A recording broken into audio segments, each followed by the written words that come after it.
Office থেকে এসে সুন্দর করে রেডি হয়ে নিয়েছি, এই হলুদ ড্রেসটা পরেছি আর সুন্দর করে সেজেছি। আর এই দিকে দেখো পুচনও রেডি হয়ে গেছে। আর আমরা কোথায় যাচ্ছি চলো তাহলে দেখাই।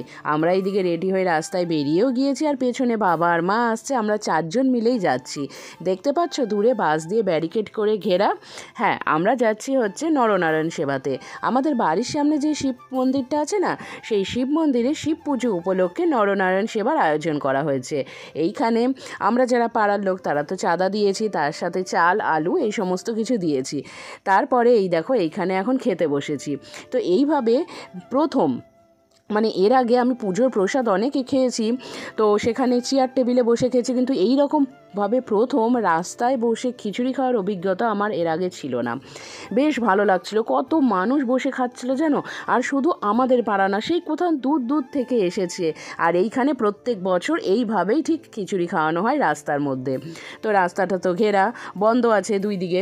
আর দেখেছো এই দেখো খিচুড়ির গামলা নিয়ে চলে এসেছে, খিচুড়ি আর আলুর দম। এইদিকে আমরা 4 জন তো কোনো রকমের জায়গা জোগাড় করে বসলাম, মানে এই ধরে নিয়ে পেছনে দাঁড়িয়ে থেকে আর কি। তারপর এইদিকে দেখো খিচুড়ি চলে এসেছে, আর তার সাথে ছিল আলুর দম।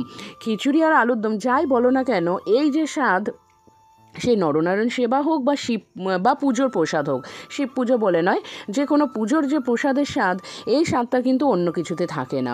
বাড়িতে তুমি যতই খিচুড়ি আলুর দম বানাও, এই স্বাদ তুমি পাবে না। আর তার সাথে চাটনি ছিল। আর হ্যাঁ, আমরা যে খেয়ে উঠবো, পাতাটা কিন্তু আমাদের ফেলতে হবে না, পাতা ফেলারও লোক আছে, সে এসে পাতা নিয়ে যাবে এবং তারপরে সুন্দর করে পরিষ্কার করে দেওয়া হচ্ছে। আবার তারপর আরেক দল বসছে। তো এই দিকে দেখো, শুধু যে আমরা, মানে এখানে মানুষরা যারা খেতে এসেছে শুধু যে খেয়ে যাচ্ছে তা নয়, অনেকে টিফিন কৌটো ভরে নিয়ে যাচ্ছে।